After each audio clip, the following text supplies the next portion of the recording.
Rinso, R-I-N-S-O, Soapy Rich Rinso presents Boston Blackie, starring Chester Morris.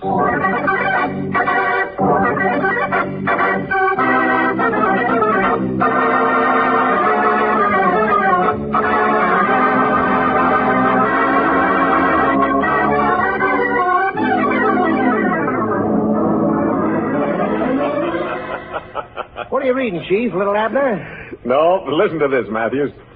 Special feature of the Great Gems exhibit at the famous Godet Jewelers will be the incomparable Star of the Nile emerald. One of the most precious gems in the world. So precious that George Stevens, vice president of Godet's, is personally bringing the star to Chicago from Chicago to New York. I don't get the joke, Chief. Sure you don't, because you don't know that Boston Blackie's on the same train with George Stevens. Chief, I don't get it. Well, if I know my Boston Blackie, and to my great sorrow I do, he won't be able to resist a little gadget worth a cool $200,000. I still don't see what's funny. Besides, Blackie hasn't gone after sparklers in a long time. I know that, but I also know one thing that sparkles that's right up Blackie's alley. Yeah, what's that? Dames. Sure, Chief, but the Star of the Nile ain't a dame. Yeah, but Helen Crew is. Helen Carew? Yeah, something's bound to happen on a train when it's carrying those three. George Stevens, Helen Carew, and Boston Blackie.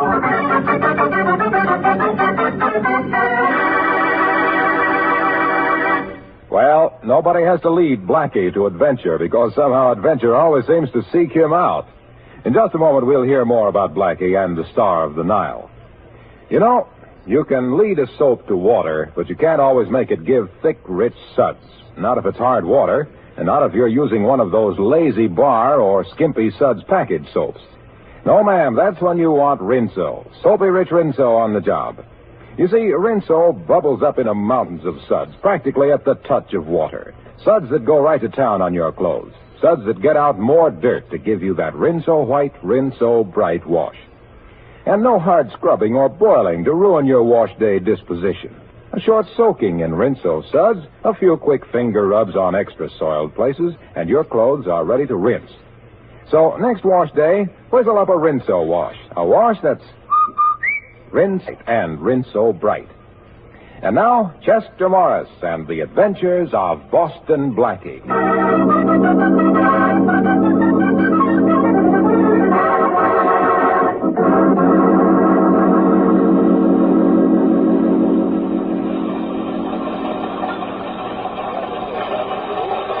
It's obvious that an international bank should be established for reconstruction. At the United Nations Monetary and Financial Conference held at Bretton Woods, certain preliminary steps were taken. However, it is only the beginning. Oh, I just... When you realize that the International Monetary Fund will total around $8.5 billion. But that's only the beginning. Yes, well, a small beginning. You know, I get kind of mixed up when I start counting over 850. Oh, young man, we'll all have to learn how to count in millions and billions in the post-war world. Well, that's very interesting. Oh, here you are, Stuart. I'd like some dessert. Could you take this seat, miss? Oh, thank you. Never mind the dessert, Stuart. Well, I'm finished. Wouldn't you rather have this chair by the window? Thank you. And good day to you, young man. Thanks for your company. Well, thanks to you for the tip on the international monetary situation. I can't wait to use it. Very interesting man. Oh, and very distinguished looking, too. Who is he? I don't know, but he's awfully good at counting. Is it all right if we talk? Why not? You see, my mother never told me not to talk to strangers on a train. I like your mother. Very intelligent woman. Well, I'm no isolationist. But to make it proper, my name is Helen Carew. Oh, and mine is Boston Blackie. I've heard that name somewhere. Are you a baseball player? No, why? Do you like baseball? No, not particularly. Well, why did you bring up the subject? Oh, just to make conversation. Fine. Let's talk about you. All right, let's. I'm a very pleased young lady on a train between Chicago and New York. Why are you pleased? Because I didn't expect conversation with my dinner. Well, do you realize that the International Monetary Fund will total about $8.5 billion this year? No. Yes. You see... it's back again. Excuse me, I've lost something. It can't be that $8.5 million. No, it was a chamois pouch. I don't see it. Wait. Oh, I'd better get out of the way. It isn't here. Oh, pardon me, sir. What did you lose? This is terrible, terrible. Waiter, waiter. Oh, it sounds important. Young man, you have no idea how important. That pouch was worth $200,000. That's a lot of money to be carrying around. It wasn't money. It was an emerald. One of the most valuable gems in the world, the Star of the Nile. What a pretty name.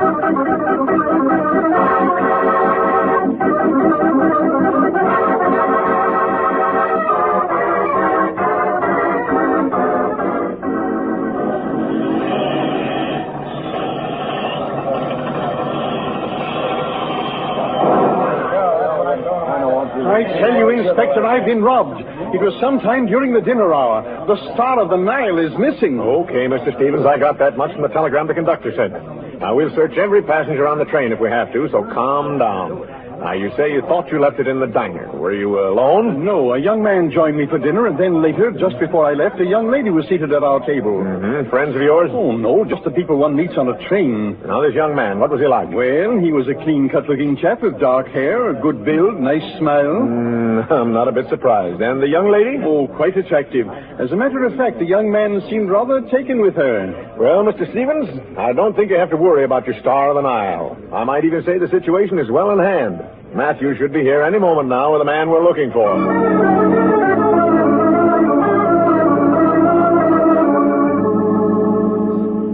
Here he is, Chief.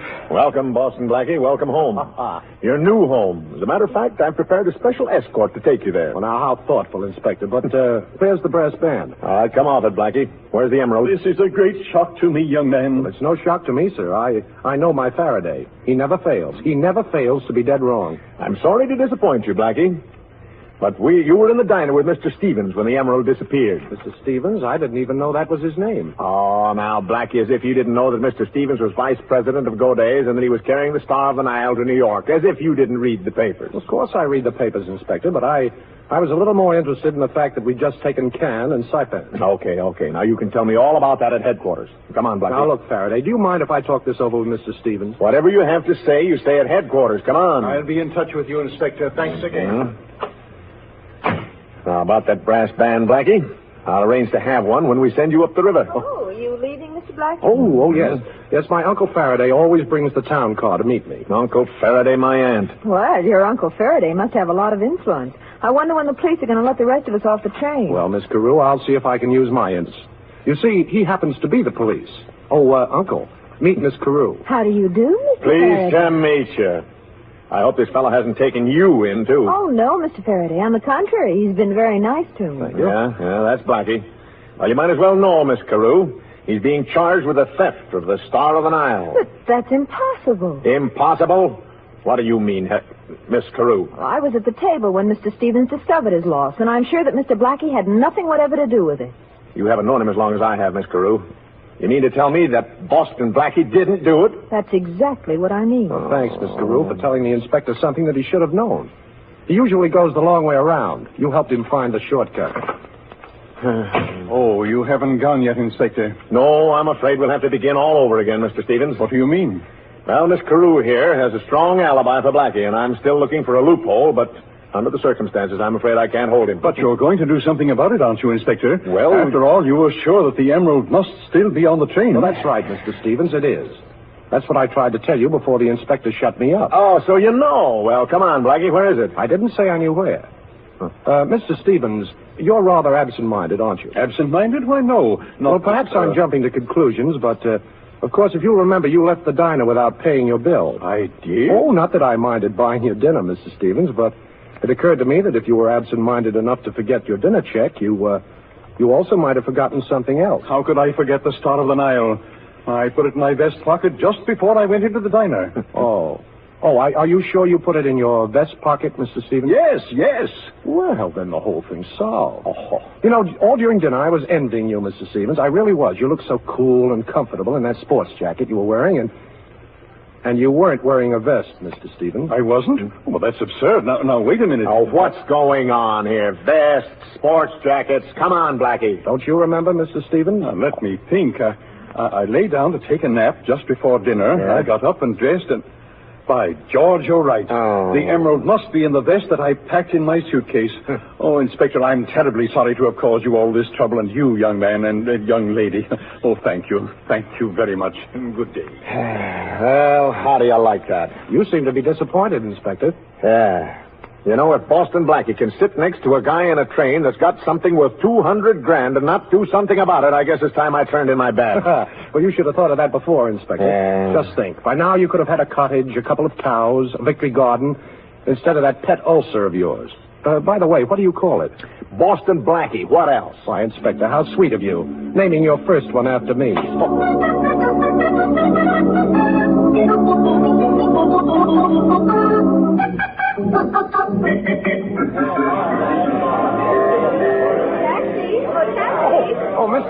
I've been looking for you. Here's a cab coming up now. May I drop you someplace? Oh, thanks. Where to, Miss Carew? The Middleton, please. Okay, driver, 48th Street off Lexington. You don't miss a thing, do you, Mr. Black? Well, I have a great appreciation for beautiful things. Oh, then you must have seen the Star of the Nile. Star of the Nile? Mm-hmm. I was talking about beautiful things. Such as, well, the dessert I had for dinner last night. Oh. I was just marveling at how clever you were, helping Mr. Stevens to find his emerald. Well, it isn't hard to find something that was never lost, Miss Carew. And, incidentally, thanks for putting in a good word for me with the inspector. Oh, don't mention it. By the way, I'll bet there's another thing your mother forgot to warn you about. Oh? Accepting dinner invitations from a young man in a taxi cab.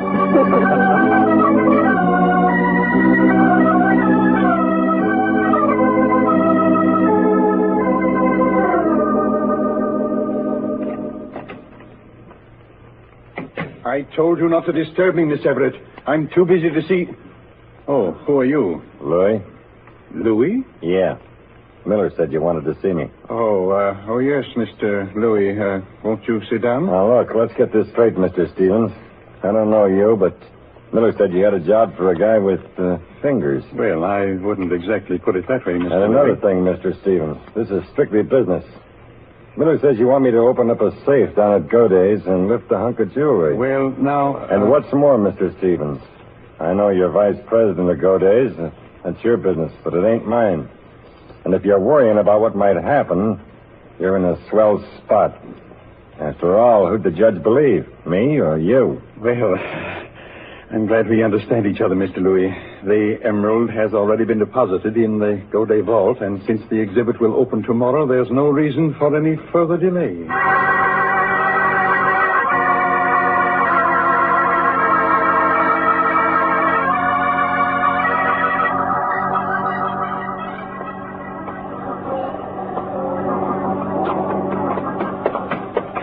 Hey, Blackie. Did you hear me calling you? Well, vaguely. To be honest with you, Shorty, I had my mind on somebody else. Well, boss, I just heard something I thought you'd be interested in. Yeah? You know, you were telling me about that emerald mixed up on the train? Yeah. Well, I just got a tip, see? Somebody's going to crack the Goday safe for that emerald. When? Midnight. How straight was this tip, Shorty? A very reliable tip, boss. A Fingers told me. Fingers? Oh, that's too big a job for him. He's only got 10. Well, that's what the man said. He said that. That small-time safecracker. I guess I'd better go down and help him out. But before business, pleasure.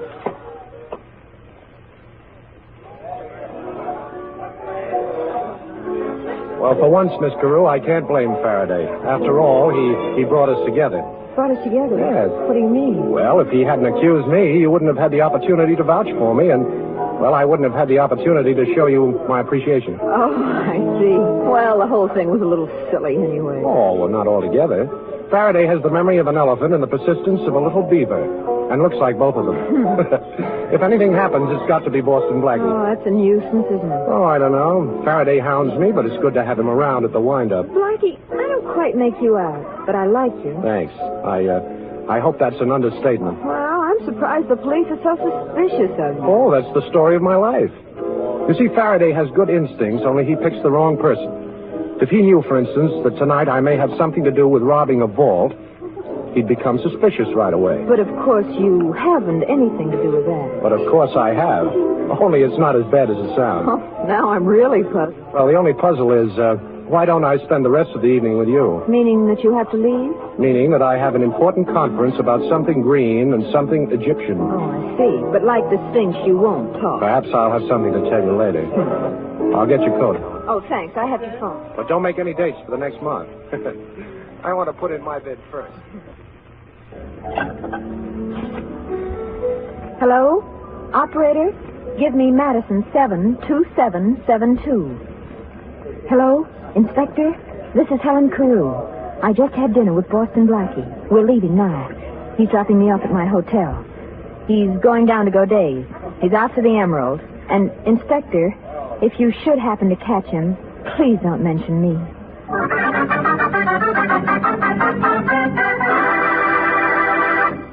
The flowers that bloom in the summer have nothing on your pretty cotton washable dresses, ladies.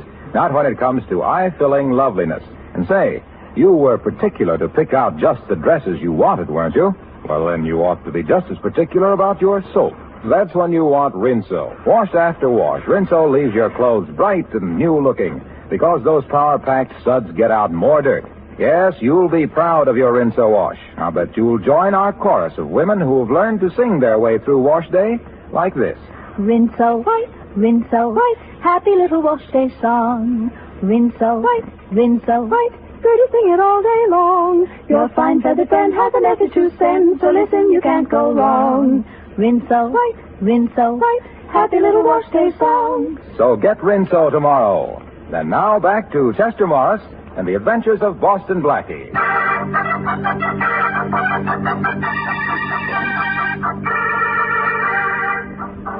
Boston Blackie, unaware that Helen Carew has tipped off Inspector Faraday as to his destination, is en route to Godet's Jewelers to try to prevent the robbery of the vault there and to discover who is back of the attempt to steal the famous Star of the Nile emerald.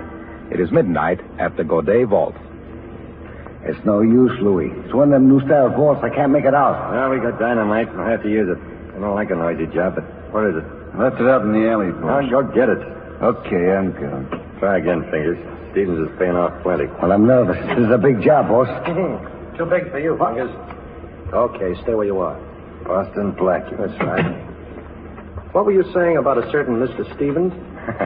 Now, look, Blackie, let's be sensible about this. Well, We're having a little trouble cracking this crib. Yeah. I'll make a bet. I'll bet you can't open it. Are you kidding, Fingers? I'll make a good bet. All right. So it'll pay you to try. Well, I'll make a bet with you. Not the kind of a bet that'll pay you in money, but it might save a few years of your life. Yeah? Yeah, all you have to do is talk. Yeah, we'll talk, Blackie.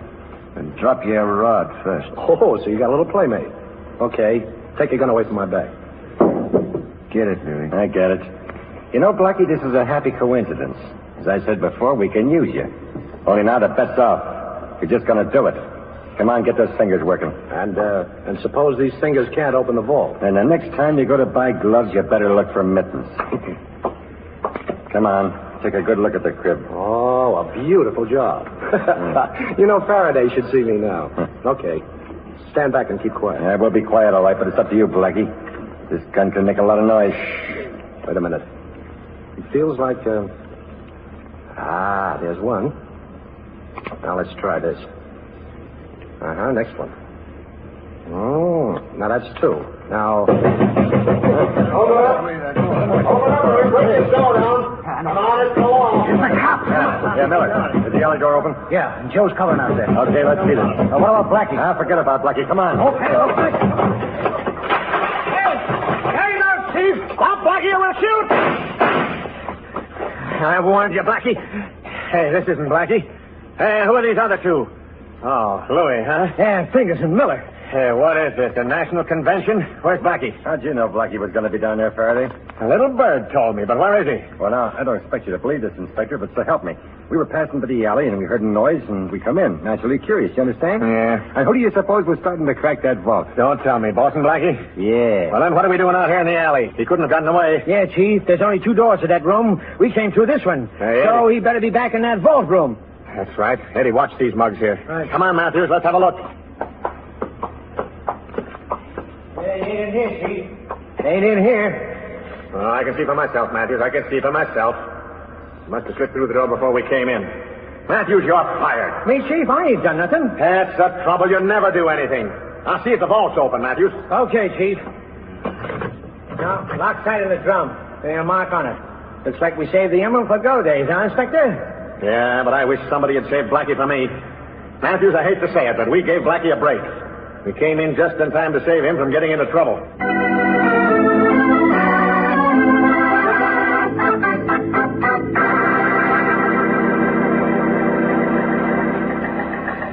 I just wanted to thank you, Inspector, for preventing the robbery last night and catching the thieves. Don't mention it, Mr. Stevens. Tell me, did they have a chance to open the vault? Nope, we were Johnny on the spot. They never even got started. And, Inspector, I can't thank you enough for the fine job you've done. Fine job. Nothing ever happens. Nobody steals anything. Listen, Mr. Stevens, if somebody should steal that emerald and I catch him, then you can thank me. What burns me up is that Boston Blackie was down there, too, but he got away. Boston Blackie, he got away? Are you sure the vault wasn't opened? Sure, we tried it. It was locked tight. Well, that's fine, but to be on the safe side, I'd better check up. I'll go right down to the vault myself.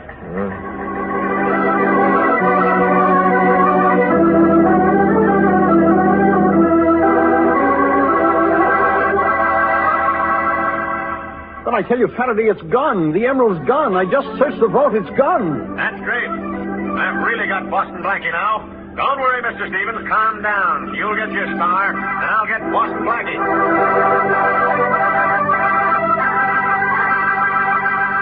So that's what happened, Helen. Faraday collected 3 mugs, and he didn't seem pleased about it. But, Blackie, how did you get out? Well, while Faraday was rounding up the other mugs, I got the last number of the vault's combination, you see? Mm-hmm. I opened the door and stepped in and then closed it. But you might have been locked in. I was locked in, fortunately, because somebody tried the handle of the vault later. You see, Helen, modern vaults have an anti-hold-up device. What's that? Oh, it's a sort of gimmick that locks the door from the inside. Well, I just pushed the lever. After they left, I slipped out through the alley door. What were you after, Blackie? I told you before. Something green and something Egyptian. The Star of the Nile emerald, of course. Did you find it in the vault? Yes. Oh. But I didn't take it. I just wanted to make sure it was there. You didn't take it. Blackie, I don't understand you. Now, look, somebody's after the Star of the Nile, and if he gets it, somebody's going to take the rap for it. Could be me, but that's not the point. Nobody's going to take a rap for somebody else while I'm around. You're talking about somebody. Who? I'll find that out. But first, I want to have a talk with Mr. Stevens at his hotel. Perhaps he has an idea. Goodbye, Helen. Next time, I promise you, we won't have any outside interference. Operator, give me Madison 72772. Hello? Helen Carew speaking. Oh, the inspector isn't there? Well, then I want to leave a message. Tell him that Boston Blackie is on his way to the Cavanaugh Hotel to see Mr. Stevens. I can't wait for the inspector to call back, so tell him I'm going to see Stevens, too, right now. But try to get the inspector there as quickly as you can.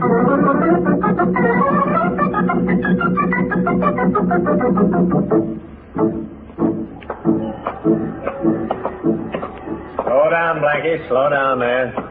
Okay, you can march in step with me and Matthews now. You taking your afternoon constitutional, gentlemen? What were you doing back there at the Middleton apartment, Blackie? Now, Inspector, you're privileged to know anything about my public life. But I insist that you don't interfere in my private affairs. Well, this is a little private affair that I am interfering in. You're under arrest for stealing the Star of the Nile. What, again? And no alibi this time either. You were down at the Godet vault with Louis and the 2 other guys. I got them and searched them, but you got away. Now, somebody got that emerald out of the vault. Come on. Shake a leg, Blackie. Hey, I didn't say stop. I said go. Police! Police, I've been robbed. You have? Who robbed? Have you gone nuts, Blackie? Let me go, police! Oh, cut it out. What is it? Who what? Let me go.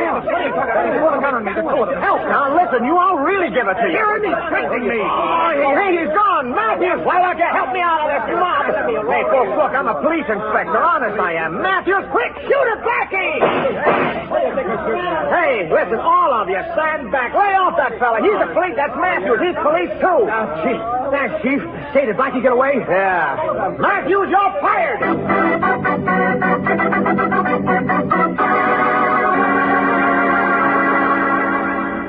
But I was sure he was coming here, Mr. Stevens. Miss Carew, why should Mr. Blackie come to see me at my hotel? Besides, I'm confident that by this time Inspector Faraday has made sure that the young man is no longer a free agent. Perhaps, yes, perhaps you're right. But, well, I'm not sure the inspector is right in what he's doing. Now, Miss Carew, it's quite obvious that you have an attachment for Mr. Blackie, and if the police have taken him, I won't have to worry about the Star of the Nile any longer. The police haven't taken me, Mr. Stevens. Boston Blackie. And incidentally, if I knew how much the Star of the Nile would be worth to you, I might listen to reason. Blackie. Hello, Miss Carew. I rather expected you'd be here, too. I wouldn't try to phone Mr. Stevens.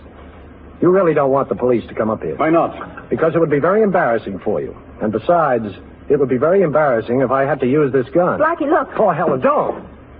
Helen, why did you knock the gun out of my hand? Because you had me fooled for a while, but I'm finally beginning to understand you, Blackie. All right, the 2 of you stand still and put your hands up high. Oh, so you have a gun, too, Mr. Stevens. Is that to guard the emerald you stole from your own vault? Mr. Stevens took the emerald? Yes. Usually when people want to steal something, they just steal it. But Mr. Stevens had to do it the hard way. But you made it much easier for me, Mr. Blackie. You see, you were in the vault, and now everybody will know that Boston Blackie stole the emerald. Just one thing I'd like to know, Mr. Stevens. Why does a vice president of a large firm like Godey's have to steal a piece of jewelry? Well, there's an ugly word for it, embezzlement. I'm awfully sorry, Miss Carew. Sorry that you came here tonight because no one else can know what you 2 know now. I'm going to have to kill you. Come on, Stevens. Give me that gun. Stay where you are. I want that gun, Stevens. Blackie, don't. I told you to stay where you are. Look, you can't pull that trigger. Get back! Get back! Thanks, Helen, for sending the message. Yeah, Inspector, I think Mr. Stevens will go with you now. Stevens? Yes, Inspector, and thanks for putting Helen on this case. We've got your man. Come on, let's go. No, I won't go. I can't go. I've gone long enough. I can never catch up. For years now, I've been running after myself, running away from something. I couldn't stop, but I've got to stop. You'll never get me, I tell you. I've got to stop. Well, we got what we were looking for, but I can't say I'm very happy about it.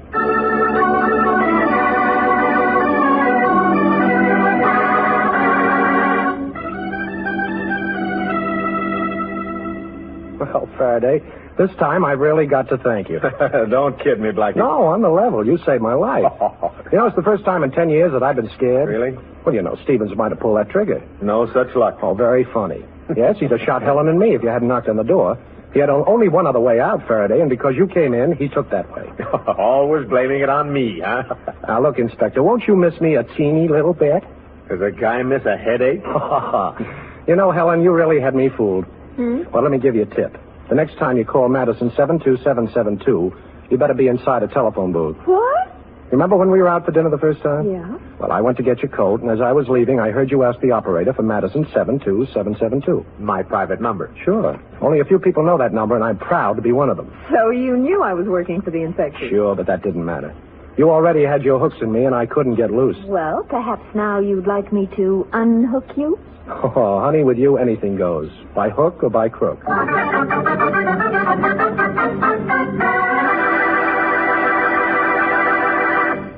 I suppose it's your business if you want to make a big job out of dishwashing, but I'd like to butt in just the same because I feel you don't really like to spend a lot of time at the kitchen sink, and you don't have to if you put Rinso to work for you. Those peppy Rinso suds get your dishes sparkling bright so easily that there's not much point in scraping and scouring with the lazy suds of some soaps. And Rinso's so economical, too. Just a little Rinso goes a long, long way. So better get Rinso tomorrow for dishwashing, for all the soap and water jobs around the house, and for a wash that's Rinso White and Rinso Bright.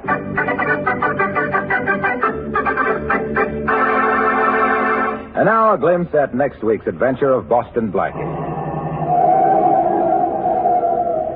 Here it goes.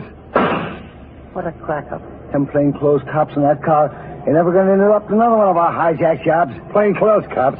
Them ain't no cops. The driver of the car that just wrapped around a telephone pole is Boston Blackie.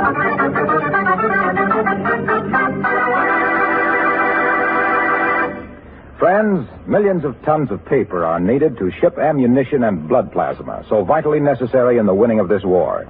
Do your share to see that our boys get the material they need. Save paper. The need is terribly urgent. Now, one simple way to help is to take your own shopping bag to the grocer's.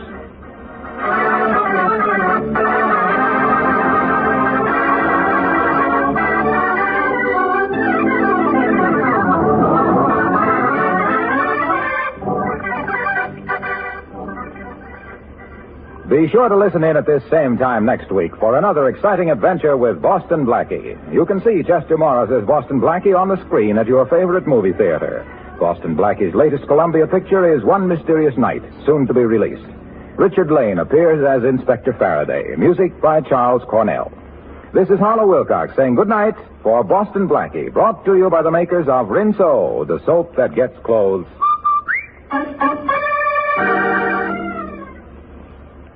And when you get Rinso tomorrow, buy some Lifebuoy, too. Use Lifebuoy in your daily bath or shower. You'll love that rich, purifying lather. You know, of 7 leading brands, Lifebuoy gives you the most soap for your money. And besides, it's the only soap especially made to stop... This is the National Broadcasting Company.